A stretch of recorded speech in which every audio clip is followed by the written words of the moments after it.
People keep asking, man, what about Jaydayoungan got killed? Man, so? Fuck I give a fuck for. He talking about my dad, homie 8. That's on my face. That was my nigga. I loved him. He had 2 weeks before his transfer would go come through, before he could leave his city. I be needing to be reminded to be on game. Sometimes I'm slipping. You feel me? Everybody be needing that. So I wish I could have been there and delivered that to him. You know what I'm saying? The family of the victim, Javarius Scott, known as Jaydayoungan. Javarius Scott. Scott, who is professionally known as Jaydayoungan. Javarius Scott, who goes by the stage name Jaydayoungan. Javarius Scott, a.k.a. Jaydayoungan, and close family member Kenyatta Scott Sr. We can also confirm that Javarius Scott has died as a result of his injuries.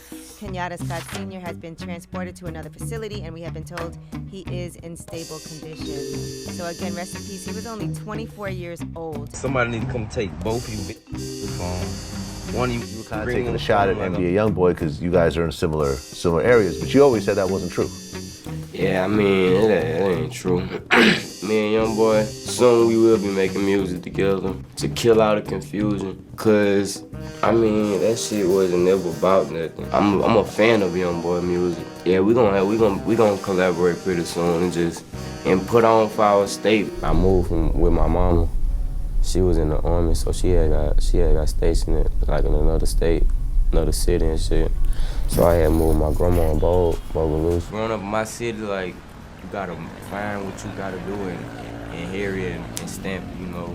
My city is so small to the point, it's a very small chance of completing your goals. So basically, like, me growing up, I had hoop dreams. I try to, you know me, I grew up watching Roger and Rondo. I had dreams. That was my role model. That's the only role model I had besides Chief Keef.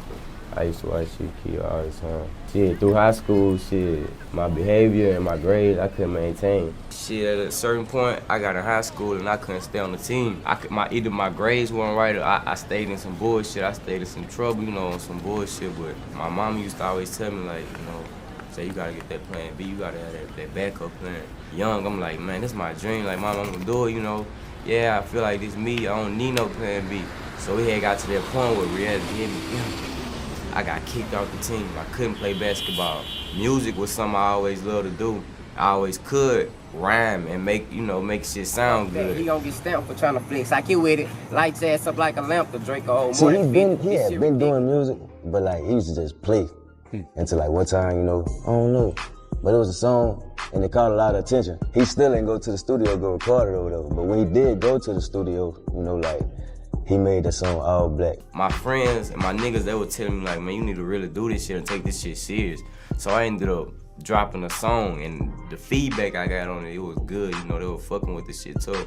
So I shot the video and that shit just... So it had like 100,000 views or something like that. I wanna say like a week or something like that. And it went from there. That's how Jaydayoungan came about. My mama always was strict on me, like, if I ain't got nobody, I got my mama, and I know my mama never tell me wrong, so my mama, like, she stayed on me the most about everything I did.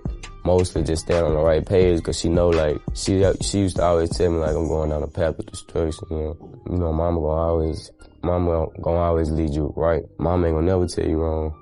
Mama gonna see that snake that's in your circle before you see it, and she gonna tell you about it. And later you'll see it and be like, damn, mama told me about this shit. You mentioned your mom in this interview. What happened to your father? Most of all my life, I ain't had my father. All I had was my mom and my little brother. That shit was stressful. I used to think to myself, like, damn, why me? Cause shit, I see my brother here, I always had his dad. I ain't never had no dad. Like, I never got the chance to hey, dad, let me hit my dad up. We finna hit the mall, we finna, shit, I ain't never had like that. He ain't come home until I was, you know, I was doing my shit already. Aside from him and your mom, what does the rest of your family think about your music career? Shit, they loving it. At the beginning, they ain't see what I seen with it. I got some niggas that'll sing to the Lord. You know, they weren't liking it at all. They was telling me like, shit, they wasn't telling me to stop because they didn't want to kill my dreams, but they weren't fucking with it. They was like, I don't like the whole thing. They ain't never just kill my spirit and tell me you need to stop because they know I was good at what I was doing. Just a couple months ago, I could say 4 months ago. Shit, my daddy, shit, he come to a lot of my shows. Most of the time, he might drive me to that pit. He was dissing 23, now his mama's gonna wipe his ass. On 23, we back on location. I never stopped. Like, when I started and I seen my buzz was creating, like, I started getting to that point, I pressed the button.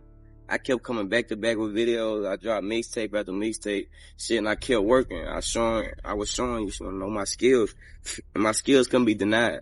Y'all make sure that's the Jaydayoungan.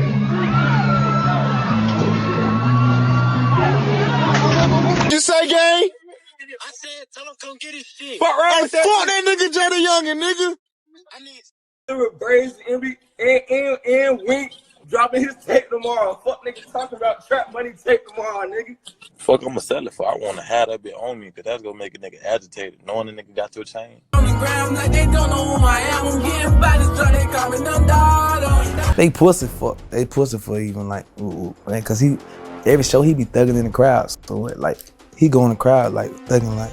Right, you don't get any stripes for taking someone's chain when there's crowd surfing. Like They you ain't know they didn't even take why he was crowd surfing. So it's like, he don't even matter. But like, them niggas like, you gotta think about it like, they ain't just snatch it off the net like how they make it seem like they ain't how it happened. But I don't even want to talk about that shit. But he got that though. Well, the dude who took the chain allegedly ended up dead. You bitch ass niggas be hiding. We real headhunters, man. Man, listen, cuz you got your shit took 2 fucking times. Nigga, you down there go to prison and get your ass took. You get so much shit took from me. What they talking about? So them bitch ass niggas better keep their fucking mouth. Man, somebody need to come take both of you bitch ass niggas phone. One of you niggas screaming on the phone like a hoe. You and Jaydayoungan. Who that? Put that pussy coming on my post, they laughed about that shit. But I was laughing when your baby mama gagged out on my dick. Also breaking right now, 2 people were shot tonight in Bogalusa. Sources are telling us one of the victims is a rapper with a long criminal history who goes by Jaydayoungan. Police say they were working on a shooting on Superior Avenue near Pontomac Street when they were also called to a scene on Ott Street at Marshall Richardson Road. And we're still trying to piece all of this together, but sources are telling us the motive for that violence was retaliation. They're also saying the rapper, whose legal name is Javoria Scott, is in critical condition. He's been arrested in the past on drug charges, and most recently he was sentenced to 7 months in prison for gun violence crimes. Tonight, Bogalusa Mayor Wendy Perret told us the city's been rocked by too many violent crimes, and she's asking anyone with information to come forward. Someone came up from behind the house, you know, and with a ski mask on, and gunned them down in broad open daylight on a public road, a road that's a busy road. So people have gotten so bold of doing things today because they know or they feel like they won't be caught. All I heard was do.